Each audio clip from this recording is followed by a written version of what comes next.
Então, a gente vai dar sequência, então. Antes de anunciar a sessão de hoje, eu queria fazer alguns anúncios bastante rápidos em relação à semana aqui do hospital. Nós estamos completando 10 trabalhos aprovados no Congresso da Sociedade Brasileira de Cardiologia, capitaneados aí grande parte deles pela unidade de emergência. Então, eu queria mais uma vez parabenizar a doutora Ana Amaral. Queria parabenizar também a doutora Diane Ávila, do setor de ergometria, pela sua defesa de dissertação de mestrado. Eu a convidei, ela deve estar chegando já. E fazer aqui alguns anúncios em relação à nossa semana.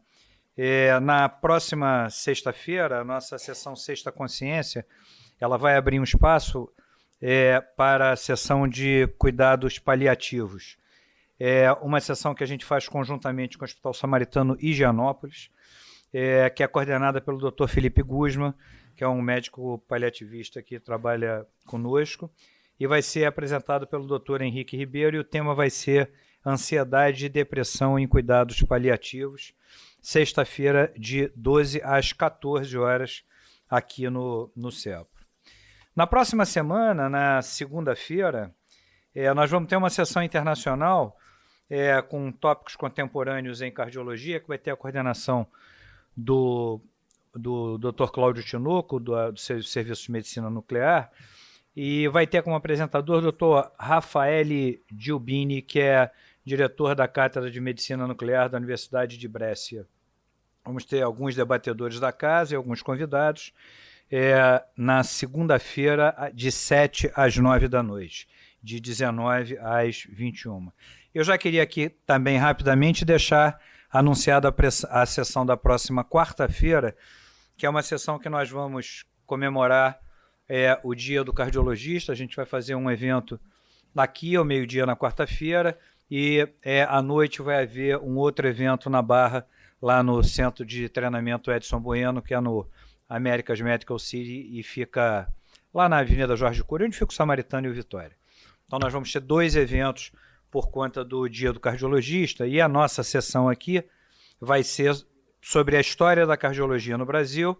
Quem coordena essa sessão é o Dr. Evandro e o Dr. Alexandre Siciliano, e nós vamos ter como apresentadores o Dr. Rodrigo Otávio Paim de Souza, vai falar sobre a construção da especialidade, Dr. Evandro, a transformação de 59 a 19 através da ciência e tecnologia, e Dr. Milton Meyer, sobre cirurgiões cardíacas que marcaram a minha trajetória.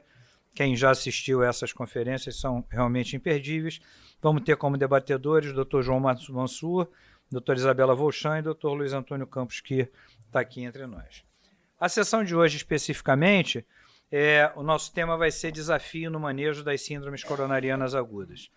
E eu, antes de mais nada, gostaria de agradecer enormemente a presença do Dr. Denilson Albuquerque, professor associado de cardiologia da Universidade do Estado do Rio de Janeiro,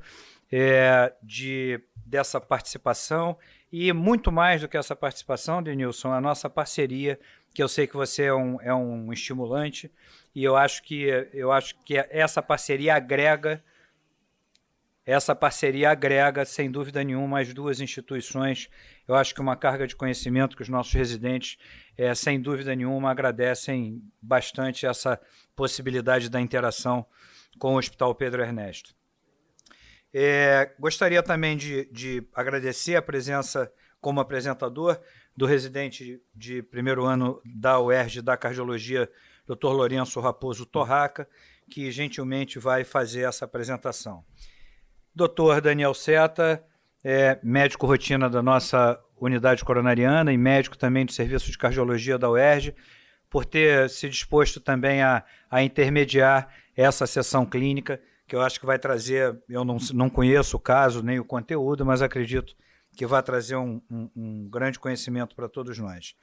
Doutora Roberta Schneider, já aqui presente, médica da UERJ também, do Pedro Ernesto e daqui na unidade coronariana, doutor Constantino, médico do Serviço de Hemodinâmica aqui do Procardíaco, e doutor Rodrigo Mouzinho, médico da rotina, e da UERJ também, perdão, e Dr. Rodrigo Mouzinho, médico rotina da nossa unidade de emergência. Certo? Eu peço que você assuma a coordenação da sessão e já agradecendo a presença de todos. Vamos em frente. André, não, está funcionando aqui. André, eu queria agradecer a oportunidade da gente trazer esse caso do Hospital Pedro Ernesto aqui. O Hospital Pedro Ernesto é nossa casa também.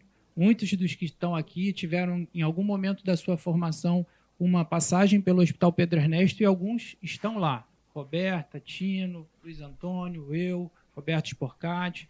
Então, o Hospital Pedro Ernesto, há poucos anos atrás, no momento em que o Estado estava passando grandes dificuldades, conseguiu se manter aberto, e não só se manter aberto, como se manter muito estruturado. Vocês vão ter a oportunidade de ver, no caso, que no nosso hospital a gente tem ressonância cardíaca, angiotomografia, salas de hemodinâmica, uma equipe de excelência, e isso às custas do esforço do professor Denilson, professor Roberto, do nosso diretor na época, a doutora Edmar, conseguiu manter o hospital pleno e hoje funciona pleno, um hospital geral muito interessante. A gente queria compartilhar esse caso com vocês, que é um caso muito especial. Acho que o Lourenço pode começar, não sei se o doutor Denilson quer fazer alguma consideração. Não, minha consideração é dizer que é um prazer, uma alegria, uma honra estar aqui, né? Essa parceria eu acho fundamental a gente ter entre o hospital. A gente tem feito isso com o IECAC, tem feito isso com algumas outras instituições e ficou muita alegria a gente estar aqui hoje. Eu acho que é uma comemoração que a gente tem que fazer, né? Isso que o Daniel colocou, o dilema que a gente teve no hospital em fechar ou não fechar há 2 anos atrás, quase 2 anos atrás, e a gente vê hoje, né? O hospital está muito melhor do que há 10 anos atrás, hoje, né, Roberto? Eu acho que é um esforço enorme da sua... O hospital que chegou a ter 70 leitos, hoje está com quase 400 leitos abertos, né, funcionantes, com toda a tecnologia. É uma segunda hemodinâmica que está chegando agora. Faltam alguns problemas pontuais que a gente vai tentando discutir, né, e conseguir, mas a gente está trabalhando bem. Eu acho que esse caso é muito instigante, a gente tem muitas feras aqui presentes, que a gente vai né, pedir opinião, né, explorar, aproveitar a expertise de vocês, para que a gente possa... Inclusive, esse caso não era esse caso, era um outro caso, né, que a gente também tinha, mas esse caso foi apresentado na última sessão clínica nossa, na quinta-feira passada, que foi tão interessante que eu estava para falar com você, pedir para trocar o caso. Roberto, não se preocupe, que eu já pedi para o Daniel trocar o caso, porque isso é realmente muito interessante. Vamos lá, Lourenço? Boa tarde, pessoal. Eu trouxe para a gente discutir um caso muito interessante e queria agradecer o convite do professor Daniel Seta, professor Roberto Sporcati, professor Denilson, de participar aqui com vocês e discutir com uma plateia tão ilustre. Então, são os desafios no manejo das síndromes coronarianas agudas. Nosso caso ele começa na UPA. Tá? É um paciente de 35 anos, do sexo masculino, pardo, casado, motoboy, católico. Ele é natural de Belo Horizonte e já no primeiro ano de vida muda para o Rio de Janeiro e reside atualmente na comunidade de Santo Amaro, no Catete. De queixa principal, ele tinha dor no peito. A história da doença atual, ele é um paciente praticante de atividade física 4 vezes por semana, luta boxe, faz corrida de 30 minutos e musculação.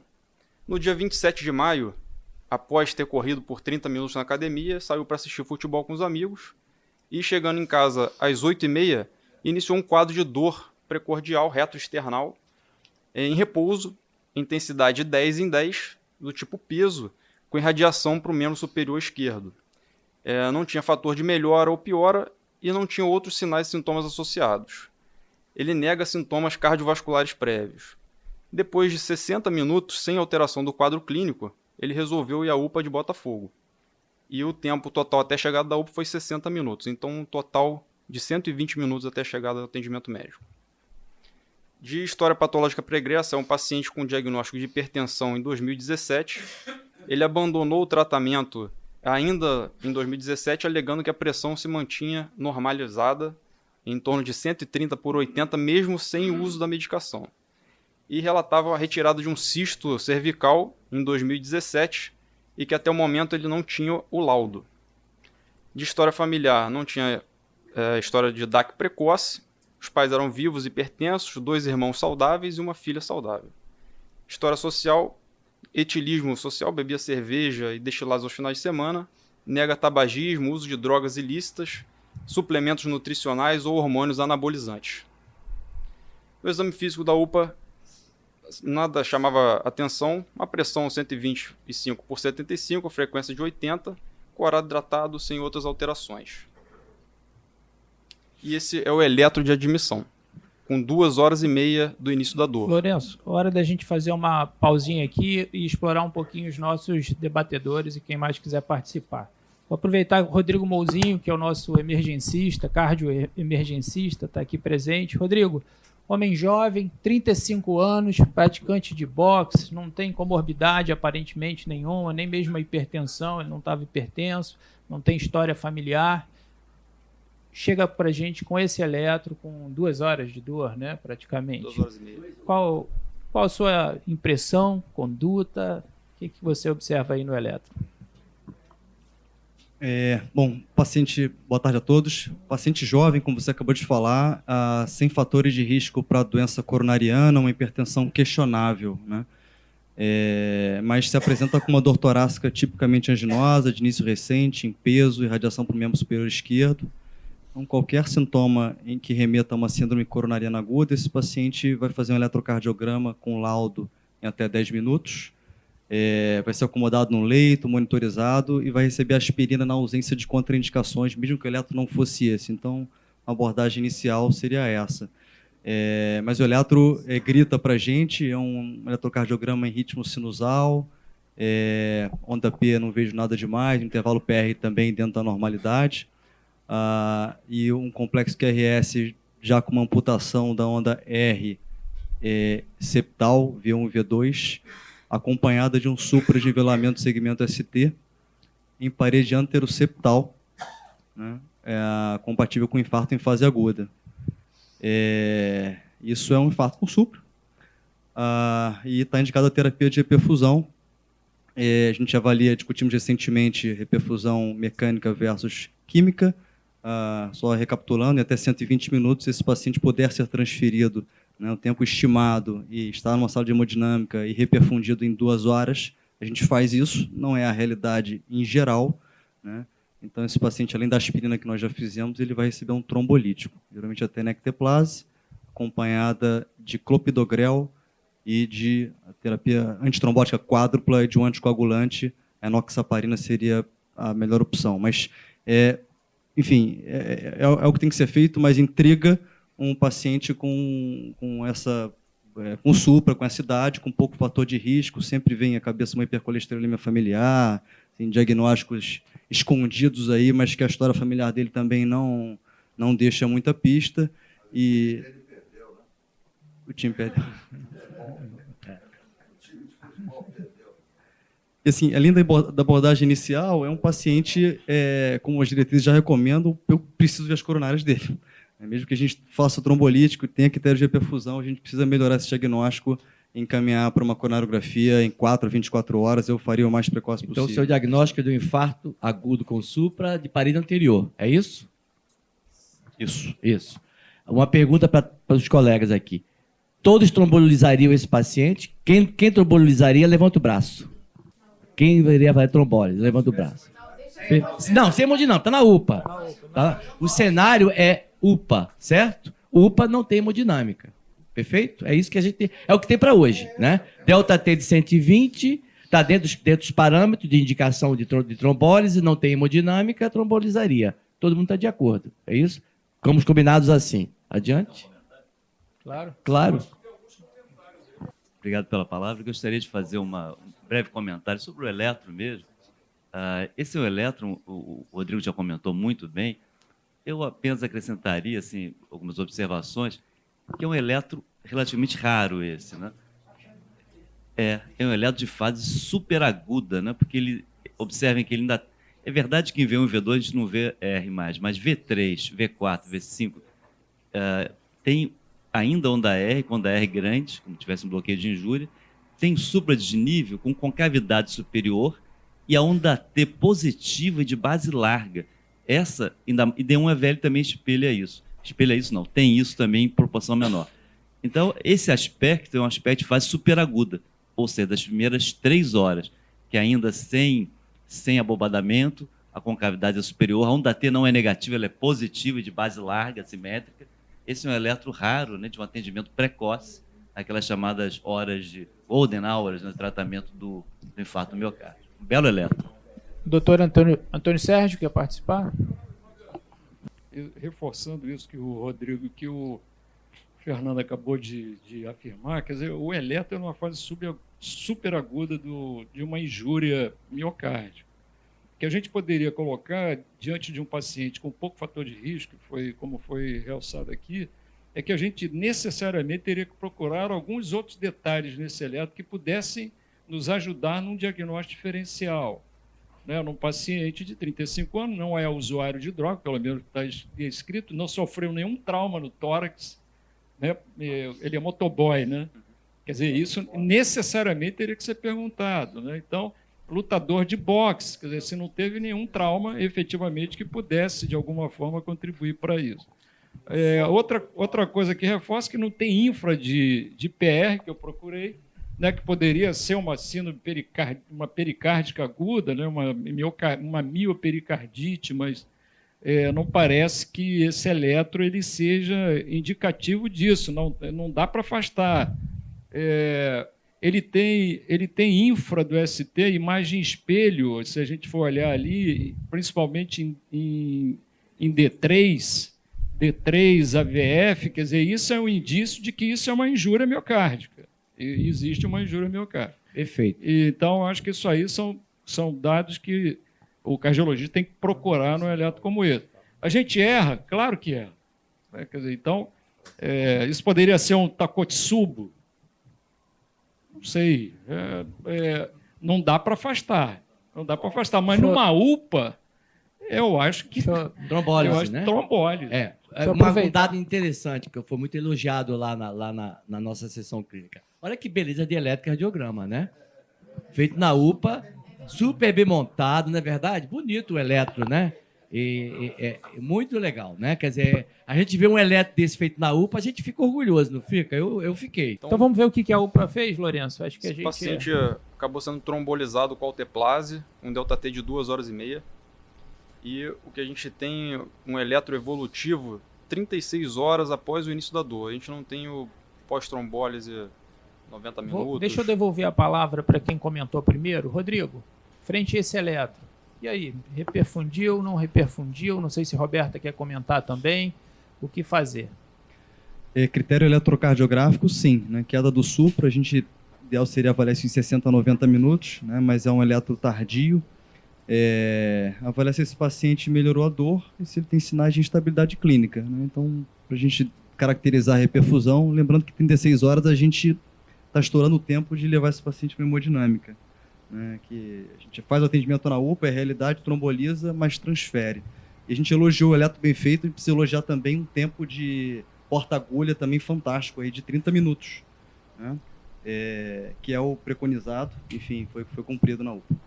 Então, acho que o Rodrigo reforçou aqui a necessidade de transferência imediata para o estudo hemodinâmico e a terapia fármaco-invasiva. Infelizmente, isso não costuma ser uma possibilidade no SUS, principalmente em pacientes com uma impressão inicial de reperfusão.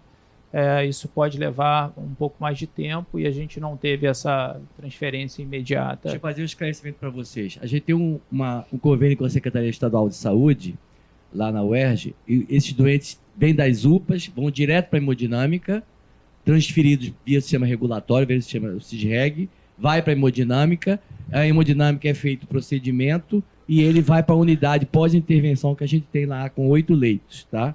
Então, às vezes, demora, a gente recebe o que vier do CISREG, a gente não tem escolha. Não tem escolha de SUFIA aí vem, olha, tá chegando a ambulância, é um convênio que a gente tem que não tem escolha. Então, às vezes o doente, infelizmente, o ideal seria que a gente tivesse o doente com 12 horas, prioritariamente, do que 36, concordam? Né? Mas a gente não tem escolha. Isso aqui a gente está mostrando para vocês o que chegou para a gente lá no hospital na hora que chegou, tá bom? Isso é importante. Roberta Constantino, só Luiz Antônio. Para complementar rapidamente, para a gente consegui responder se reperfundiu. Claro que você vai trazer informação, a gente precisava entender um eletro mais inicial, se houve redução do supra mais imediato, se houve melhora da dor e se houve o washout da troponina, como é que isso ficou. Isso, naturalmente, vocês vão dizer para a gente depois. Mas se a gente elogiou os eletros iniciais e o porta-agulha, agora a gente sente falta de um eletro um pouco mais precoce pós-trombólise, né? Tino, deixa eu passar para o Luiz, eu já vou abrir para você no próximo, que é... Não, só para configurar e corroborar tudo que já foi comentado, mas chamando-se a atenção que o primeiro eletrocardiograma, na fase superaguda, era de um envolvimento anterior extenso, já com necrose em V1 e V2 e AVL, um padrão QS, mas um envolvimento anterior extenso. E esse eletrocardiograma, supostamente pelo sucesso da fibrinólise, limita a região anterolateral. Então eu diria que houve uma economia, D1 e AVL envolvidos, de V1 a V3. Observe que, salvo posicionamento inapropriado do eletrodo explorador, de V4 a V6, a repolarização desse paciente ela é muito razoável e eu diria que a amplitude de R sugere viabilidade. Então, houve uma economia no infarto, o paciente se beneficiou muito. Mas eu chamo a atenção para um dado. Essa frequência cardíaca está praticamente em 100 batimentos por minuto. Isso é um dado que a gente mereça analisar com atenção. Ainda não sabemos se o paciente está em KILIP 1, KILIP 2, enfim, só para chamar a atenção sobre esses dois aspectos. Acho que o Dr. Baruzzi pediu a palavra. Vamos tentar um contato, vamos ver se o áudio está funcionando. Boa tarde a todos, caros amigos do Procardíaco, nossos residentes, os residentes da estão me trazendo um problema com os residentes. Eles fazem perguntas difíceis, mas indo responder. Vocês têm que ajudar eles nas que elas estão fazendo aqui. Então é o seguinte, pessoal, concordo plenamente. Assim, jovem, até subitamente no precordial, ficamos aqui procurando vamos ver o que vai tocar. Só queria chamar a atenção a importância de fazer repetir programa 60 a 90 minutos após a trombose, como foi quase 70 minutos após o início. Essa é a definição. Após o início, isso para baixo. Baruzzi, a gente está com um som um pouco intermitente, a gente conseguiu entender, mas, enfim, talvez precise melhorar antes da gente continuar aqui a ouvi-lo. Vou pedir para vamos pedir para a gente seguir, tem muita coisa pela frente e depois a gente volta a palavra para vocês. Só assim, um dado adicional, esse paciente a gente não teve acesso no momento agudo do atendimento na UPA, mas ele relata que a dor só foi melhorar na manhã do dia seguinte.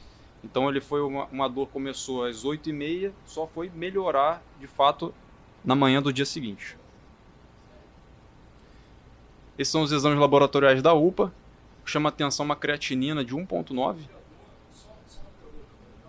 Diz que aliviou.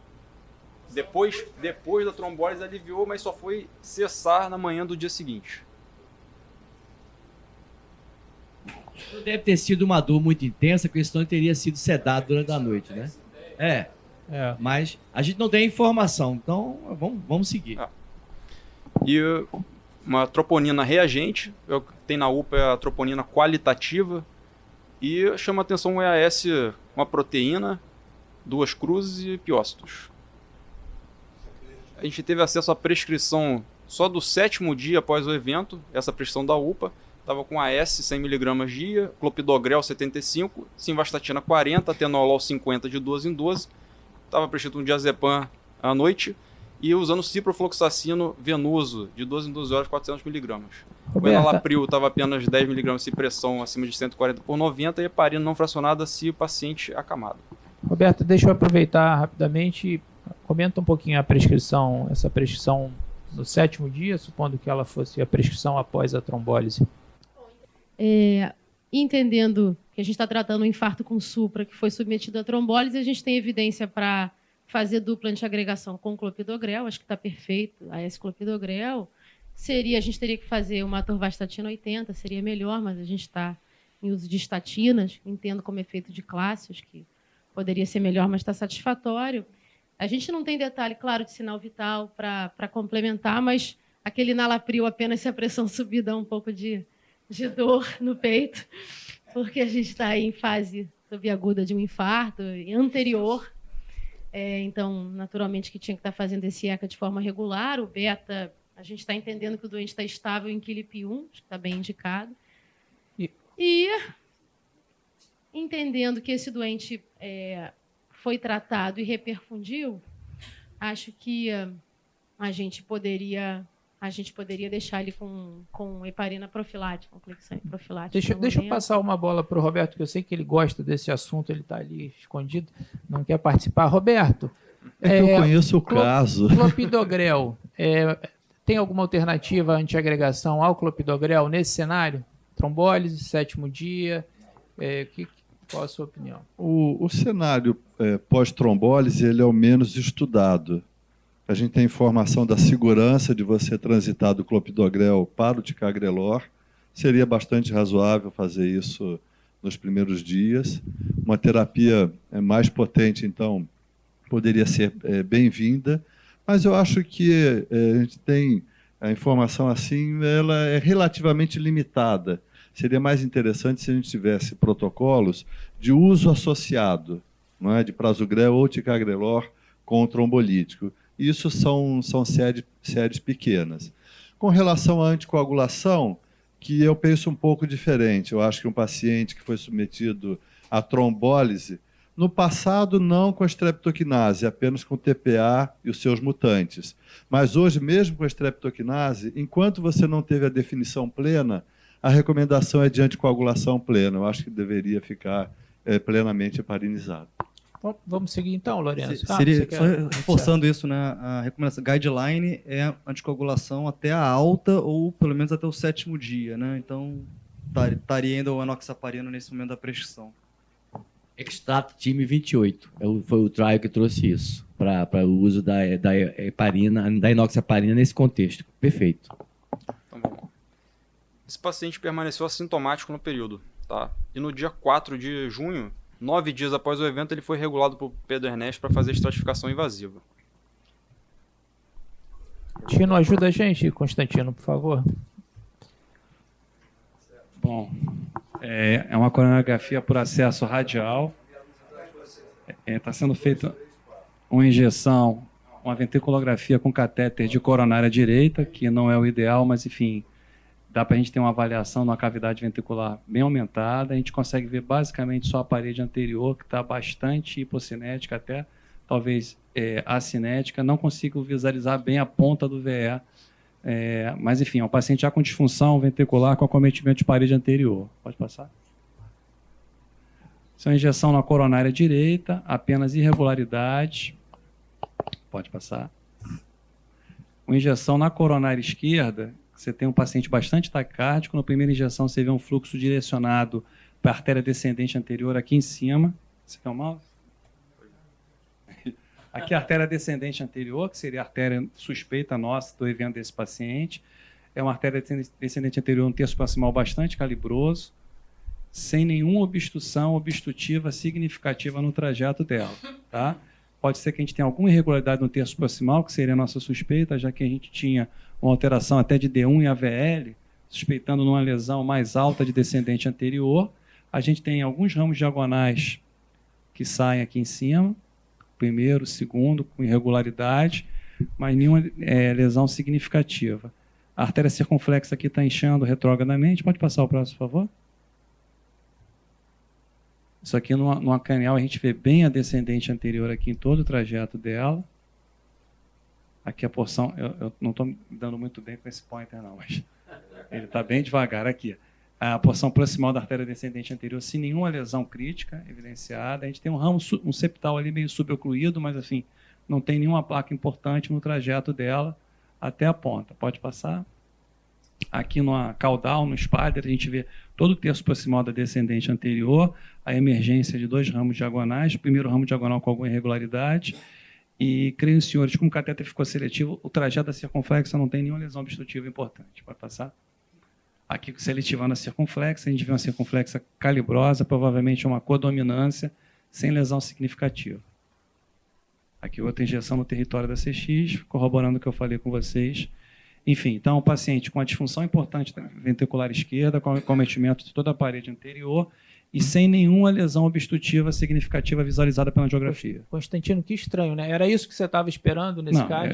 Eu fiz esse CAT, que eu estava com os residentes no dia, né, ajudando os residentes, a gente esperaria uma lesão importante ter supracimal descendente anterior, seria essa a nossa expectativa, né? Com um bom resultado do fibrinolítico, com reperfusão, fluxo time 3, nesse paciente, mas já com um acometimento de função ventricular importante e significativo. Então, nesse momento, a gente até pediu para internar o paciente com o melhor controle dentro do Pedro Ernesto, em vez de devolvê-lo para a UPA naquele dia, para poder, enfim, encaminhar ele para o pessoal da IC e da investigação da etiologia desse quadro, já que era um paciente jovem.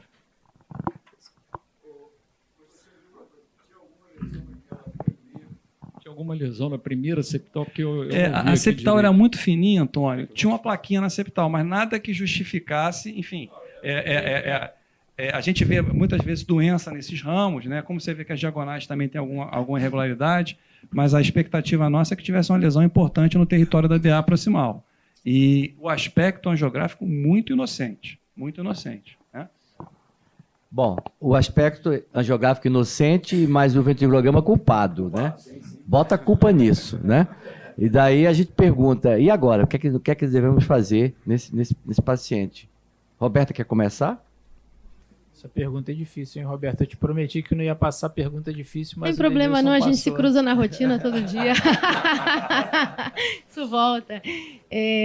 Eu ia só comentar que, se a gente analisar uma estatística de infartos com supra, a gente tem uma média de 7 a 10% dos infartos em que você não consegue encontrar, pela literatura, uma artéria culpada pelo infarto, e tem 3% que você tem CAT branco.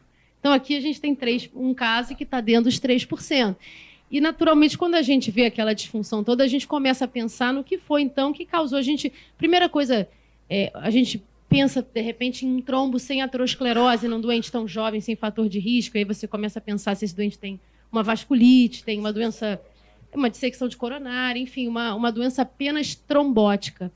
Será que tinha? Será que a gente, na hora que trombolizou, lavou alguma coisa de uma doença puramente trombótica, uma trombofilia não diagnosticada prévia, um SAF, alguma das doenças que fazem trombofilia de artéria, né, no caso. Então, essa é uma possibilidade que me vem. E aí, o uso de cocaína é sempre um diagnóstico diferencial e não é um aspecto de Takotsubo quando a gente faz a ventriculografia. E, naturalmente, miocardite. Enfim, são as possibilidades que me vêm. E aí, talvez começasse agora com um eco, que a gente já viu a ventrículo, mas um eco, mas já pensando assim, de repente evoluir para uma ressonância. Isso foi muito comentado na sessão clínica nossa, e me lembrou o nosso saudoso Albanese, que dizia o seguinte: aperta que confessa. Jovem que tem coronárias normais, que faz um infarto, tem cocaína nessa história toda. Então, aperta que confessa. Daí a gente fez a pergunta, e aí, usaram cocaína? Ele disse, não, ele conhece pessoas que usam cocaína. Conhece pessoas... Foi isso, Lourenço? Ele conhece pessoas que usam cocaína, mas ele não. Professor, o senhor está sendo preconceituoso, hein, professor? O senhor está sendo preconceituoso. Não. É a realidade dos fatos. Mas eu achei interessante... Porque vocês vão ver o desfecho, o quanto é interessante. Né? Preconceitos à parte. Negava de pé junto. Posso comentar, Daniel? Rapidamente? Pode, mas tem bastante coisa. Vamos... Rápido, então.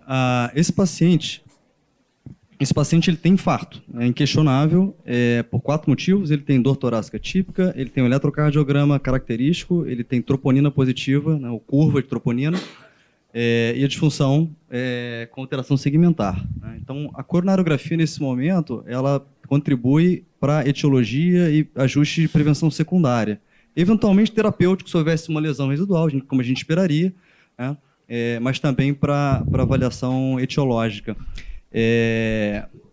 Mas não deixou de ser um infarto, só queria deixar isso claro. Então, a gente vai para o grupo do Minoca. Né? Em primeiro momento, acho que quando eu vejo um laudo desse, eu ia voltar para o Constantino e perguntar, Constantino, não tem nada mesmo? Né? Acho que sempre cabe uma revisão. Né? lesões residuais melhor estudadas, com FFR, etc. Mas eu acho que aí não cabe isso, né, Tino? E partir para o escopo aí, diagnóstico diferencial, Takotsubo, não tem perfil, miocardite e as outras causas de minoca, a gente falou de vasoespasmo, cocaína, etc. Mas a número 1 continua sendo um infarto aterotrombótico, como a Roberta falou, de um trombo que recanalizou. Essa seria a minha... Deixa eu aproveitar a experiência de São Paulo. Doutor Baruzzi, era isso que o senhor esperava na coronariografia? Eu queria fazer uma pergunta. O senhor trataria como doença coronariana, mesmo sem evidência de lesão coronariana ou trombo, enfim? Okay. Sim, a conduta seria a mesma, terapêutica, cateterismo sequencial, que nos frustra. Gostaríamos de encontrar uma placa. Esse paciente provavelmente caminharia. Mas não raro a gente vê essas certeza desse paciente disfunção ou ocasionada cigarro, a gente sabe que causa cair. Aquele paciente parecido com ele, e infarto com supra, e quadro gripal precedente o infarto. Então, hoje, você sabe,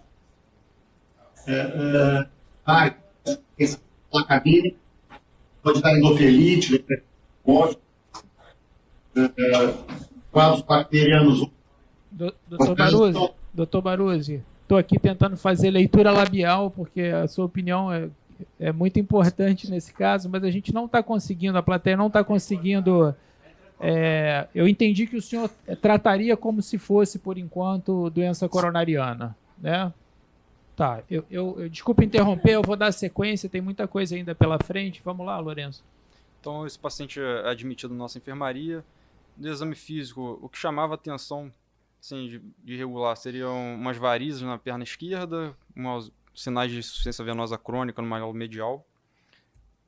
E esse é o eletro 9 dias após o evento, na admissão na nossa enfermaria.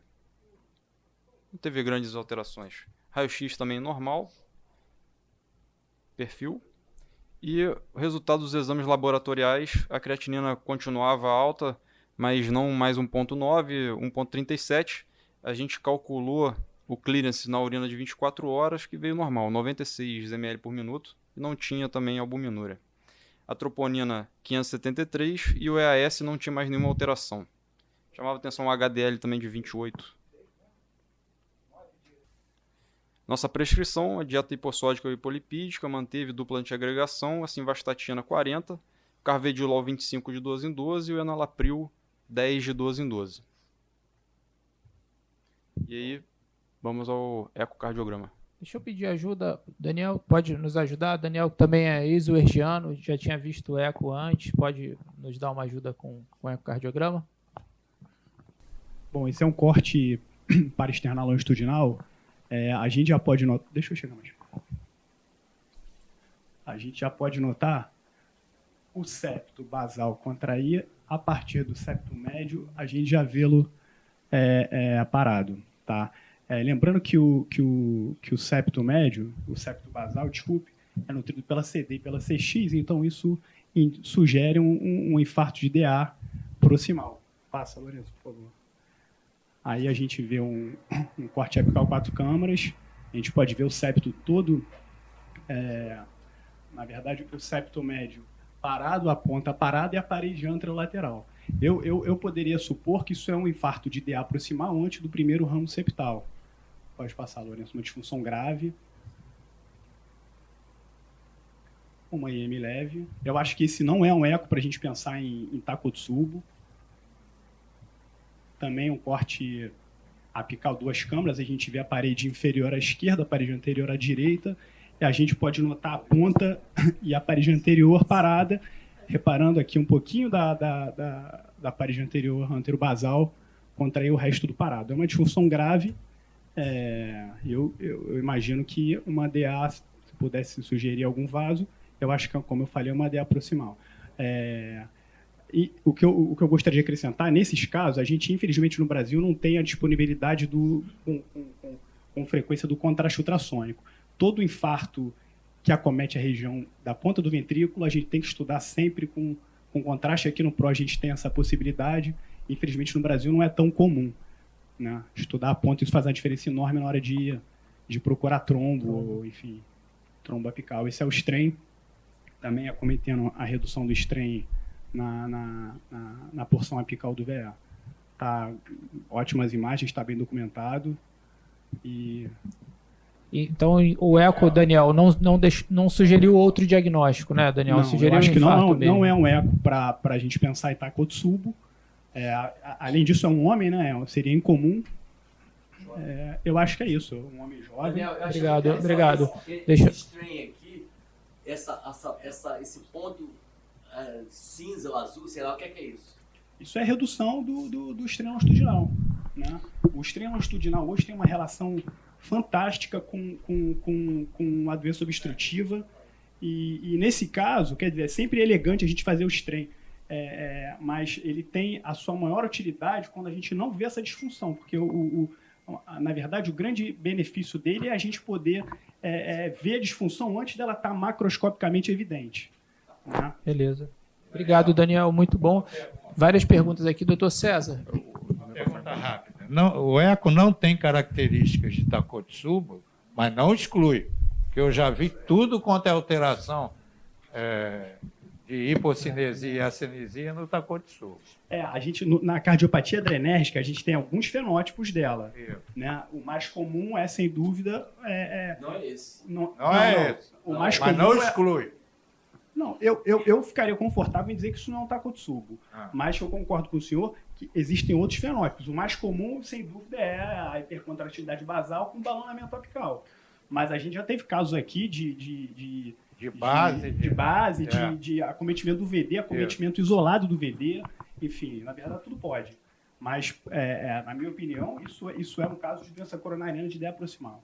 Doutor César, estou com o Daniel nessa. Fernando pediu a palavra aqui e doutor Isaac também. E a gente segue. Meu comentário é o seguinte, concordo que a gente não tem como afastar de todo o Takotsubo, mas não está típico, realmente. É um rapaz jovem, é uma doença mais comum em mulheres de meia idade, o aspecto cardiográfico não é típico, o perfil enzimático do Takotsubo geralmente o eletro não é típico, o perfil enzimático também não. É claro, não podemos afastar de maneira absoluta, mas eu diria que é menos provável. A miocardite, simulando o infarto, nós já vimos isso, seria uma coisa menos provável também, mas não absolutamente afastada. E considerando que seja infarto, minóquia, como o Rodrigo bem falou, uma coisa que me ocorreu, é claro que a cocaína tem que ser muito bem falada com o rapaz, mas com espasmo, né, levando infarto, um trombo que dissolveu. E uma outra possibilidade, não vimos isso na angiografia, era ter dissecção espontânea, porque me ocorreu que ele tem uma história de hipertensão não investigada, né? E a gente sabe que a dissecção está associada à displasia fibrosa muscular, né? Que é uma causa de hipertensão no jovem. Então, pensei nisso. E o exercício que leva à dissecção é muito exercício isométrico, ele faz musculação, né?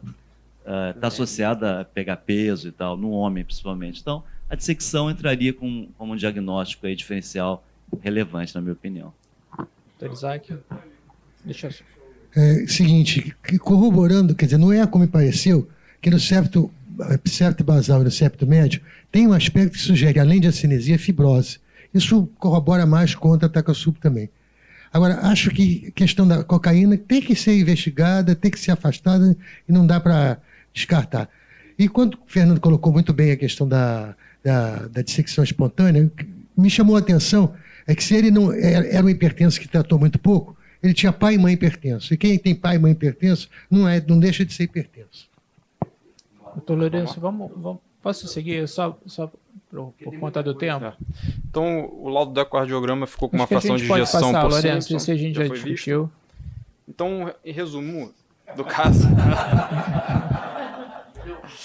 é um homem de 35 anos, hipertenso, tratamento irregular com captopril, uma síndrome coronariana aguda com supratrombolizado, o eletro evolutivo com uma zona inativa anterior, o cateterismo não teve lesões significativas e o eco uma disfunção sistólica moderada e disfunção segmentar. Luiz Antônio, bem rapidinho, como o senhor sempre faz. Próximo passo. Próximo passo. Eu só queria voltar naquela prescrição do carvedilol, porque não me pareceu que o eletrocardiograma tardio, já feito na nossa unidade cardiointensiva, professor Roberto Sporcati tão bem coordena, não me parece que a frequência cardíaca tenha alcançado meta entre 60 e 70 batimentos por minuto. Não me parece. Me pareceu uma frequência um pouco maior, e nós sabemos que o carvedilol pode ter uma limitação nesse sentido. Então, só para chamar a atenção, que bisoprolol ou metoprolol possam ser opções para o melhor controle da frequência, já que já está estampado que a fração de ejeção é de 37%, mas nós já tínhamos percebido isso na ventriculografia. E o outro aspecto fundamental é que, seja o que for que tenha produzido uma oclusão coronariana temporária, isso produziu um dano indelével ao ventrículo esquerdo. Então, independente da cocaína, estados trombofílicos, a meu juízo, precisam também ser afastados desse paciente. Só isso. Qual seria o seu próximo passo, Luiz? Esse paciente, o controle da frequência cardíaca, e se eu tivesse disponível, ou seja, perspectiva de ser concreto, eu submeteria esse paciente a uma ressonância magnética cardíaca. Vamos seguir? Vamos seguir, Lourenço. A American Heart lança um documento em 27 de março desse ano, falando justamente dos infartos sem lesão obstrutiva coronariana. E tem um fluxograma muito interessante, que a partir do momento que a gente consegue documentar a elevação da troponina com sintomas e sinais de isquemia e uma coronariografia sem lesão obstrutiva maior que 50%, é indiscutível a gente afastar outras causas de aumento da troponina, como sepse, embolia pulmonar, contusão cardíaca, e isso foi excluído. Rever a coronariografia é sempre importante, às vezes passa alguma lesão despercebida, como uma obstrução coronariana, uma dissecção, uma embolia coronariana também.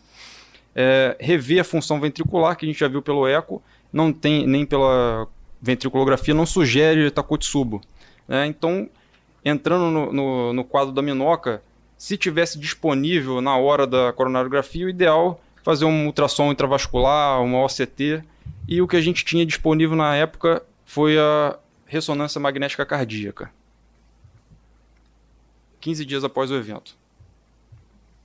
Não sei se a doutora Marino quer participar com a gente. Essas são sequências funcionais, pegando da ponta à base.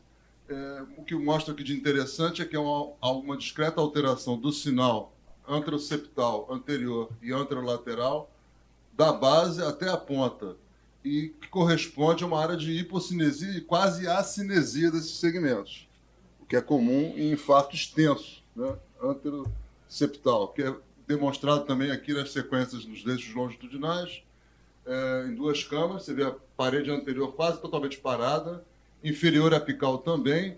Olha a diferença de sinal. E também aqui no septo, no anteroseptal, em toda a sua extensão, é praticamente acinético.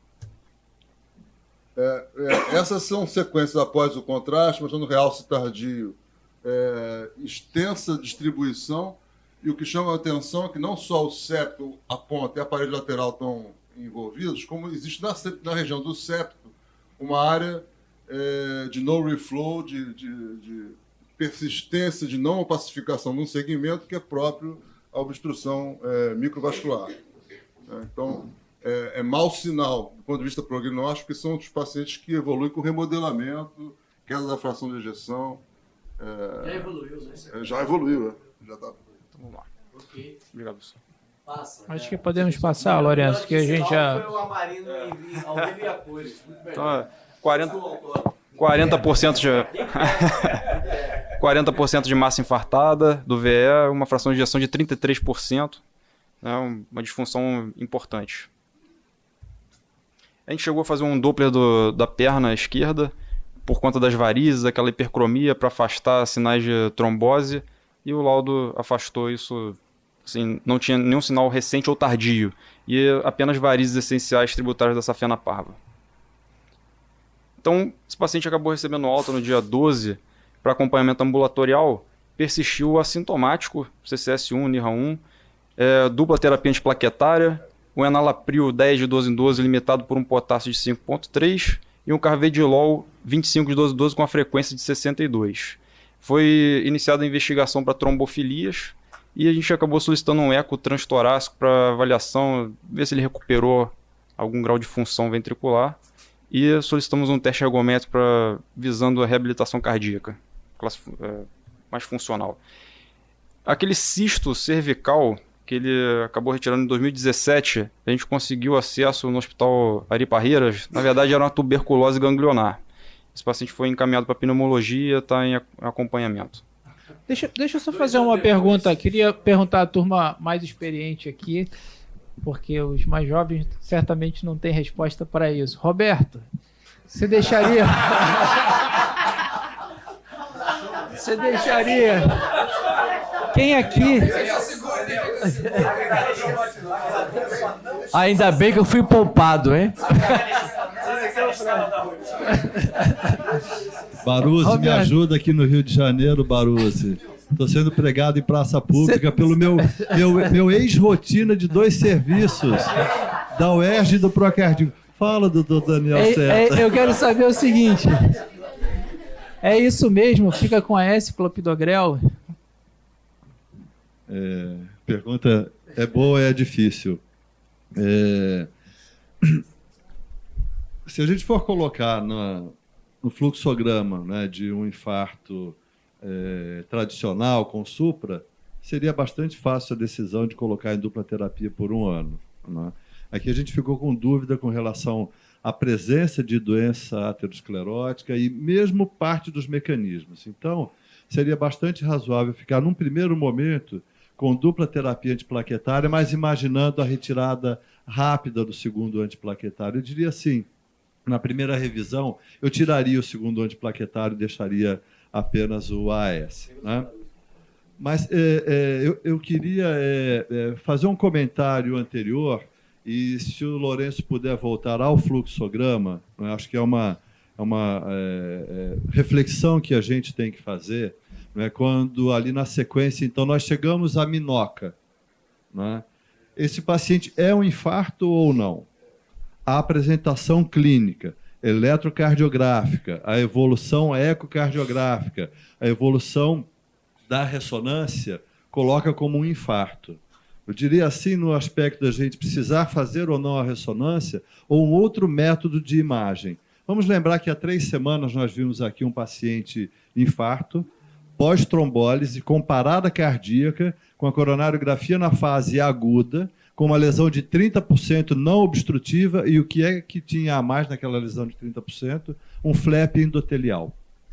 Não vamos discutir a estratégia para um flap endotelial, mas aqui um outro método de imagem, mas é difícil essa decisão. Constantino está recebendo um paciente, não é, para uma coronariografia, todos esses dados a mais, mas entender melhor a possibilidade de um outro mecanismo que não seja a doença aterosclerótica angiograficamente visível, mas que seja a arteriopatia, a aterosclerótica ainda incipiente, como um mecanismo, não é, trombo-oclusivo, é bastante interessante. Então, não é uma coronariografia num paciente em que você já está excluindo boa parte das causas, ela pode, eu imagino que ela deva ser complementada por um outro método de imagem.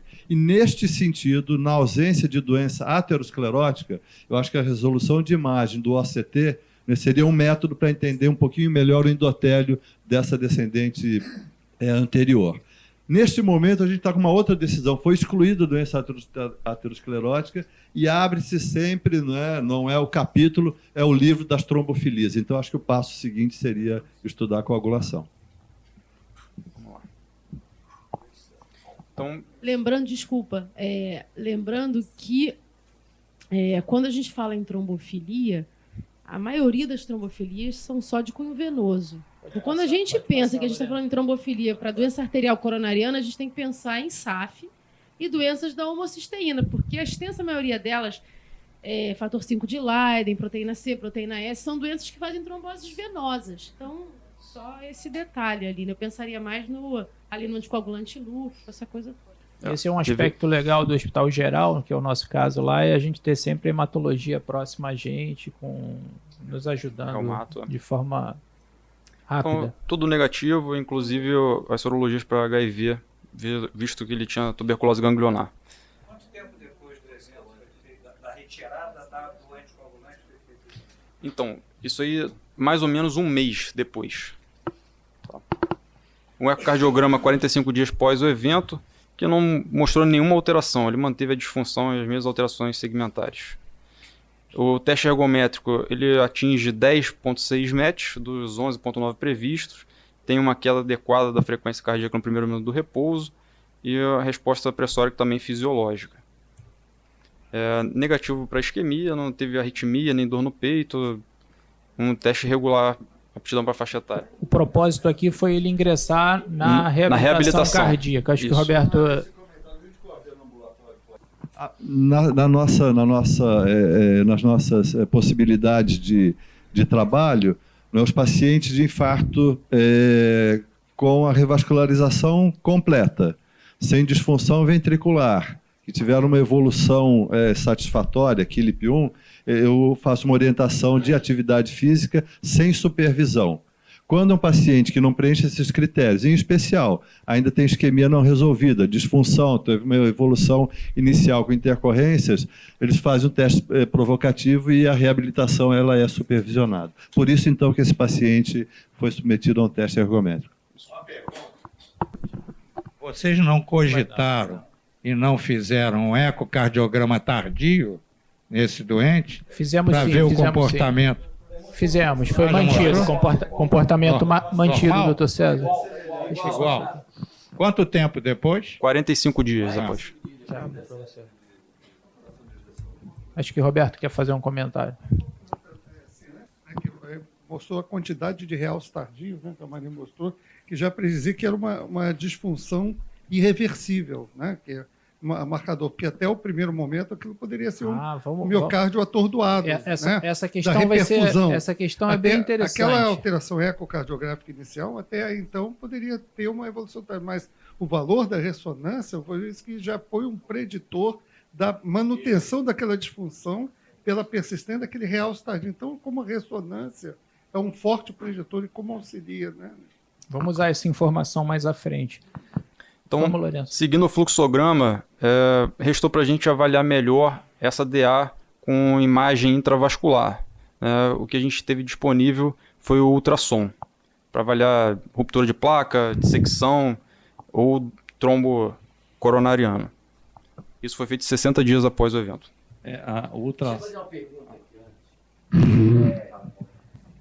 Quem faria o novo CAT desse paciente 60 dias após, ele estando assintomático, com a prova de esforço, sem nenhuma resposta isquêmica, ficaria feliz com isso ou faria esse CAT do jeito que foi levado? Levanta o braço. Quem faria? Só eu faria uma angiotomografia de coronário, antes dele sair do hospital. Tá. Por que não o CAT? Não, eu acho que a angiotomografia ele poderia avançar primeiro. Aparentemente, Você vai ter que me convencer que é melhor a angiotomografia do que o CAT. Só a coronariografia dele, pelo menos que eu tenha visto, eu não vi nenhum cálcio ali. Mas eu acho que a angiotomografia de coronário poderia avançar primeiro para a gente ver se efetivamente não há nenhum dano aterosclerótico, até para orientar melhor o tratamento. Você já viu no CAT? Não, mas o CAT ele não vê a parede, né? Então a gente não vê o que está na íntima da parede. Por isso que está usando agora o ultrassom intravascular. Quer dizer, eu acho que a angiotomografia de coronário, já vi casos semelhantes lá no Laranjeiro, a gente faz angiotomografia de coronário e a gente tem algumas surpresas com isso. Não, é só para saber se alguém vai mudar a conduta dependendo desse resultado. A pergunta é essa. Ué, vai mudar eu a não faria estudo dele, anatômico. Né? Eu não faria estudo anatômico, não. Também não. Baruzzi, eu vou abrir aqui para São Paulo. Baruzzi. Não sei se a gente vai conseguir ouvi-los. Eu votei a favor de fazer ultrassom coronário, porque nós temos um espírito científico, a gente fica sempre mais e a fundo, cercar a verdade, né? Unidade, eu votaria a favor, mesmo assumindo que é com o está prático, mas quieto aqui, eu fiquei feliz em saber que votaria a favor. Então a gente vai seguir a sua orientação, vamos seguir a sua orientação, Baruzzi. Pode. Vamos lá. Bom, para fazer uma ultrassonografia intracoronariana, a gente tem que fazer uma angiografia para poder posicionar o catéter. E eis que esse ultrassom não estava presente no dia, foi outro colega que fez, mas na verdade quando você faz uma injeção na coronária esquerda com catéter guia, você vê que surgiu uma placa, talvez outra projeção seja melhor que essa, no terço proximal da artéria descendente anterior, que não era visível no cateterismo diagnóstico. Tá? Vocês veem que isso terço proximal da DA depois, ali é 60 dias após o evento. Uma das características que o Fernando levantou bem, que seria a dissecção coronária, ela até no primeiro momento poderia ser visível através do ultrassom, que você veria um falsa luz paralela ao vaso e poderia ter fechado e o vaso com aspecto normal pela angiografia. Então o ultrassom viria acrescentar muita coisa. Então aqui a gente vê que depois da primeira septal, entre a primeira e a segunda diagonais são pequenas, você já tem uma lesão obstrutiva nessa descendente anterior, que era o que a gente esperava encontrar no cateterismo inicial desse paciente. Pode passar. Aqui na projeção caudal, você vê que tem uma lesão ali acima, circunflexa com o mesmo aspecto. Pode passar.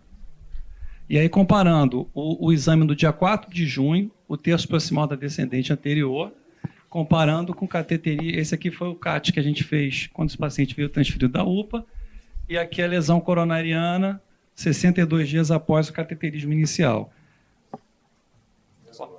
E agora, José? Pode passar. Para aí. Para. Antes não, para. E agora? Tá. Fernando, ultrassom? Eu faria sim, para estudar melhor as características dessa placa, ver a questão de como ela é, se tem irregularidade, se tem trombo, enfim, eu faria se tem ruptura, enfim, Isaac? Faria sim. Concorda? Já que está, né? Já. Eu queria fazer uma pergunta aos senhores. Quem quiser responder, pode responder. Se esse vaso tivesse ocluído com essa ressonância, com esse eco, a gente não faria nada, ok?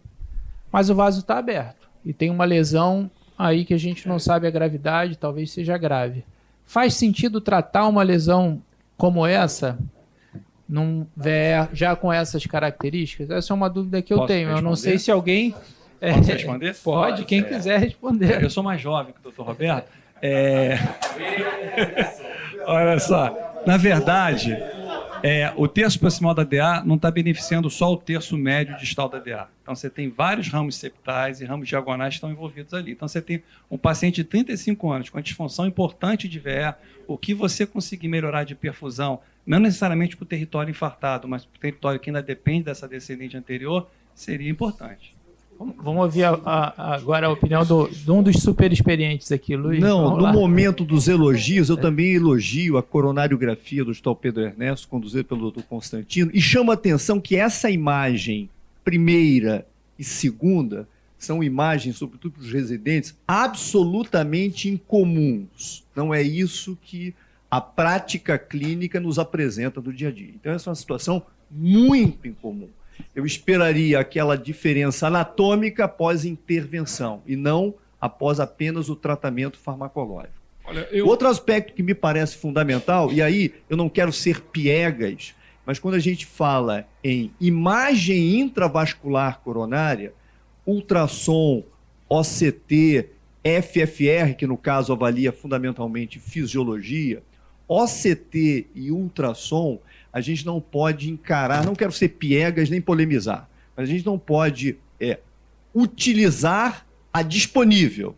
A gente tem que utilizar aquela que mais se adequa. Indubitavelmente, o ultrassom vai permitir a análise intravascular, vamos ver a composição da placa. Seguramente, o ultrassom vai nos encaminhar a uma perspectiva de intervenção, nesse caso.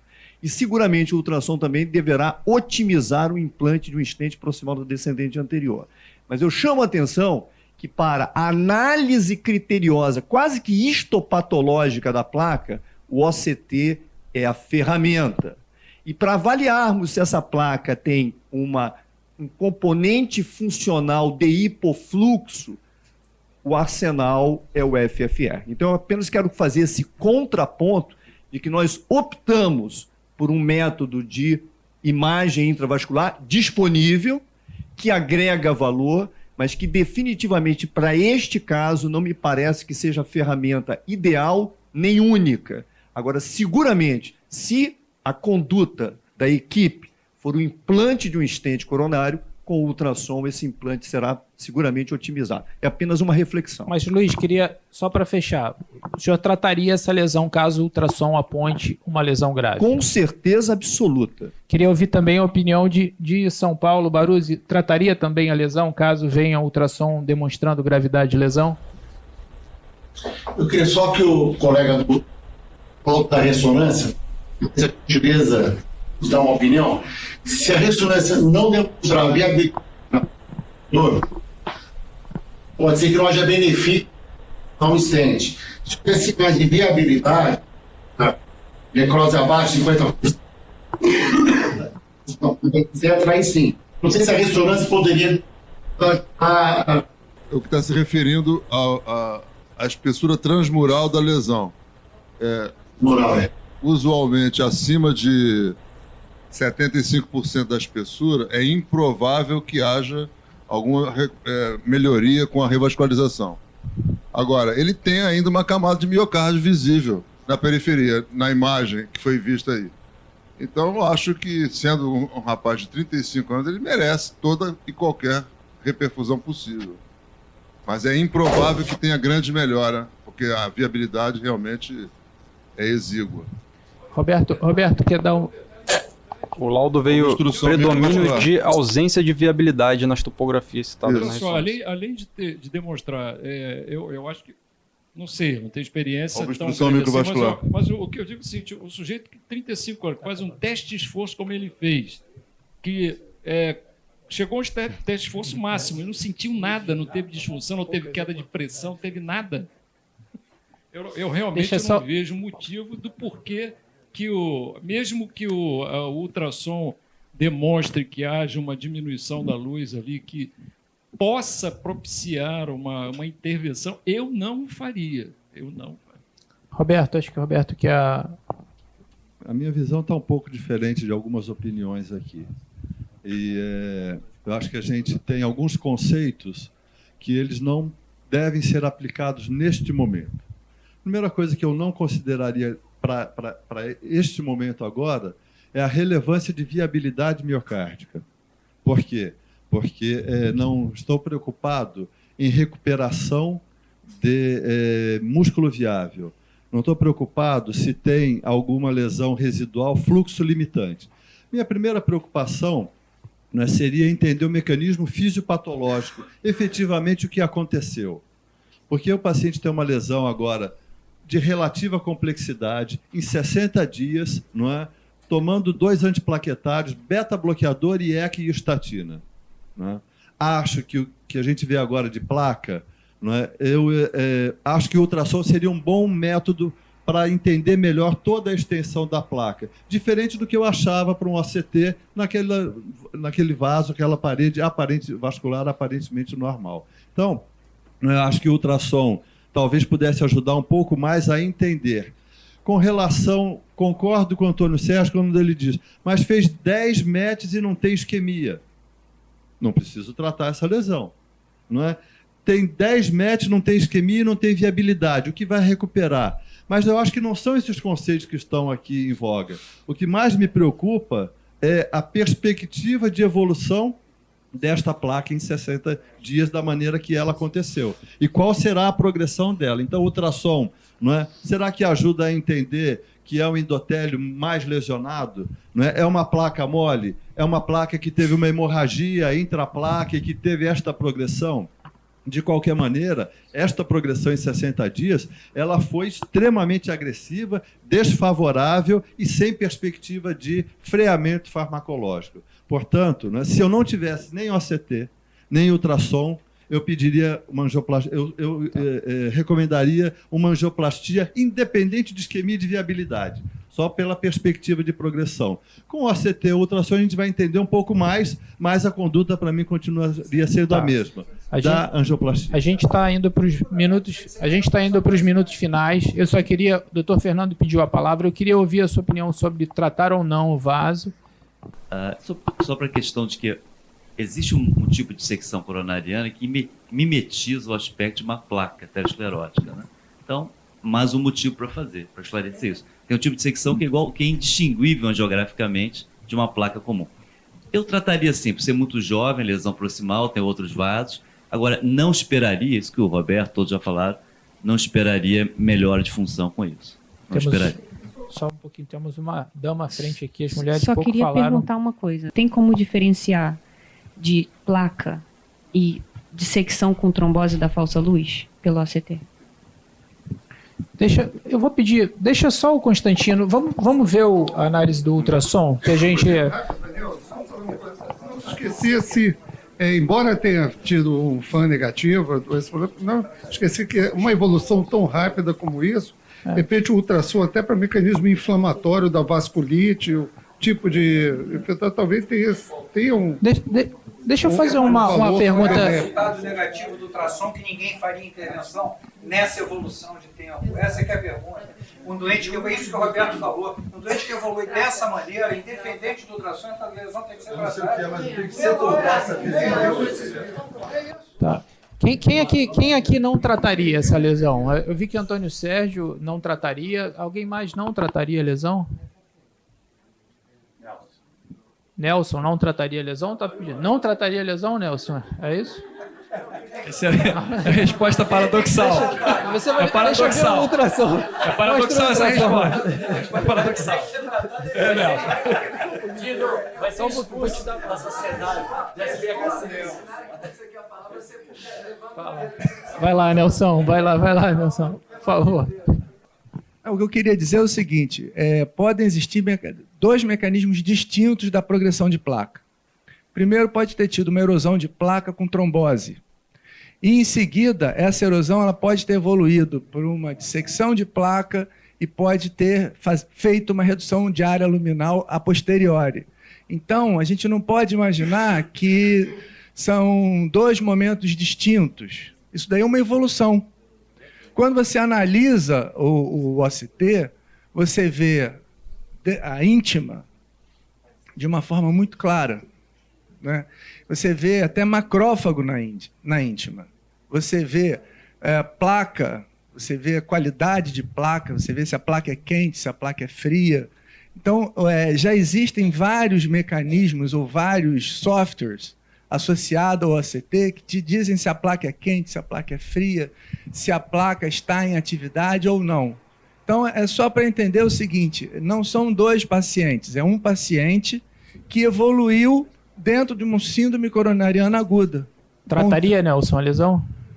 Eu teria que ver primeiro o resultado. Tá. E caso seja um hematoma, simplesmente... Caso seja um hematoma, existe a possibilidade de regressão de placa. Só para a gente lembrar uma coisa, não tem nada a ver com isso, mas quando você coloca um stent convencional no paciente, 3 meses depois aquele stent fica com a hiperplasia e suboclui, aqui é um processo inflamatório cicatricial de 3 meses. Nada impede que esse paciente com quadro agudo, como o Nelson falou, continue com o processo inflamatório ativo naquela placa e ela progrida. Não colocou o stent, mas você tem remodelamento negativo, você tem uma reação inflamatória local.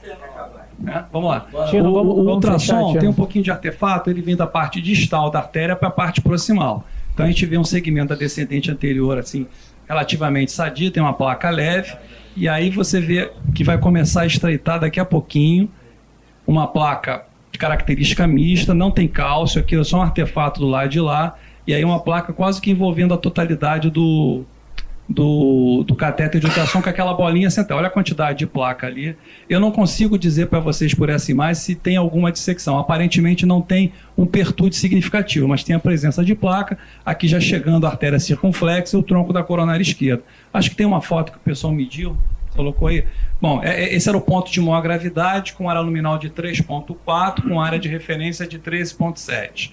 Tá? Então, uma placa de característica mista, a gente não viu cálcio, eu não vi lago lipídico, enfim, nessa corrida, e o pessoal optou por tratar essa placa com um implante de um stent. Vamos lá. Foi colocado, não havia na disponibilidade de stent farmacológico, foi colocado um stent convencional, mas de um calibre maior, acho que foi um 3,5, né? Maravilha, eu acho que Implante do stent e depois o ultrassom de controle desse stent. Aqui vindo da parte distal da artéria para a parte proximal, mantendo um bom calibre. Um pouco de placa ali entre meio-dia e 15 horas. Logo depois você tem a corda guia que faz aquela sombra acústica.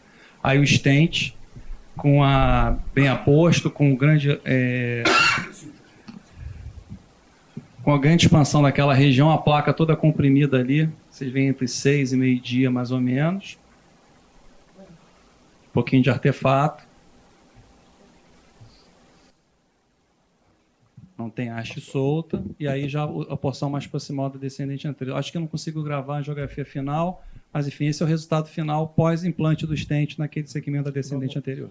Vamos avançar, Lourenço? Então, só para a gente fechar. E a gente então, são as causas específicas que a gente já conversou, e a investigação e a importância do tratamento específico das condições que levaram ao infarto. Pode seguir, Lourenço.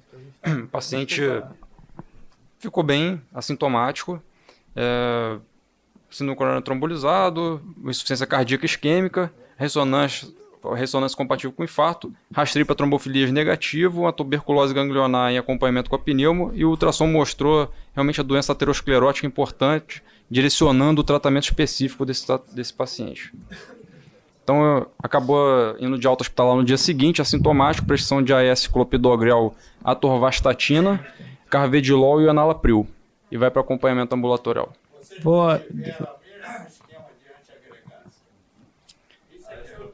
Mantivemos a S-clopidogrel. Roberto, para fechar, então, a gente... Últimas palavras aqui. O meu comentário não é mais técnico, ele é bastante pessoal e bastante emocionado, porque esse caso representa assim, a minha oportunidade de duas instituições que fizeram o meu caminho. Não é? Eu sou aluno da UERJ, não é? Cheguei para os colegas de São Paulo, vim de Americana, cheguei no Rio de Janeiro em 75, em 74, desde 75 eu estou na UERJ, fui residente. Em 1988 eu me desvinculei da UERJ, mas já estava desde 1983 no Hospital Procardíaco. Por estar aqui, o professor Denilson me chamou em 94 para voltar para a universidade e fazer a carreira que até hoje estamos fazendo. Então, é assim, é uma satisfação muito grande ter enfrentado todas as coisas com uma construção feita aqui no Procardíaco e sempre imaginando que uma instituição pode contribuir com a outra instituição. Em 2016, a instituição praticamente fechou. De 400, nós funcionamos com 70 leitos na UERJ, e 3 anos depois, a gente tem a oportunidade de ver que não está perfeito, né? O Luiz Antônio lamentou, o stent não farmacológico. É isso mesmo, né? Eu hoje, no meu ambulatório pós-infarto, tive esse tipo de dificuldade. Mas veja, há 3 anos a gente não tinha um paciente para fazer uma coronariografia, um ultrassom intracoronário, ressonância. Então, o desafio continua. E esse desafio ele só pode ser vencido não é pelas pessoas. E aqui, então, quantos que a gente compartilha, mas em especial o professor Denilson, que ele não gosta, mas eu fui aluno dele, então, em 78, né? 1978, e que representa o empreendedorismo num hospital universitário. O que nós temos lá hoje, Denilson, na cardiologia, seja a obra que tocamos juntos da cardiointensiva e tanta coisa, depende desse espírito empreendedor que você tem e que felizmente tem outros, não é, como os mais jovens, não é? Boa parte. Constantino, não é, aluno de lá, um dos primeiros colegas de plantão na unidade cardiointensiva daqui, hoje uma referência em hemodinâmica. Então, desculpa a emoção, mas é que é muito feliz para mim estar hoje aqui vendo o caso da UERJ. Muito obrigado. Muito bom. Bom, em 2 palavras, é o maior orgulho de ter sido seu professor, com certeza. E o renascimento da UERJ, ele é compatível com o nosso fervor, com o nosso coração, né, nosso ventrículo esquerdo aqui. No dia 15 de agosto, ou seja, na próxima semana, vamos ter o primeiro concurso para professor titular da cardiologia, que é a professora Andréa Brandão, todos estão convidados. E no dia 26 de setembro, eu convido vocês todos a apresentar a minha defesa para o professor titular também lá na UERJ. Então, nós vamos ter vai ser a única disciplina da Faculdade de Ciências Médicas que terão 2 titulares ao mesmo tempo. Obrigado a todos.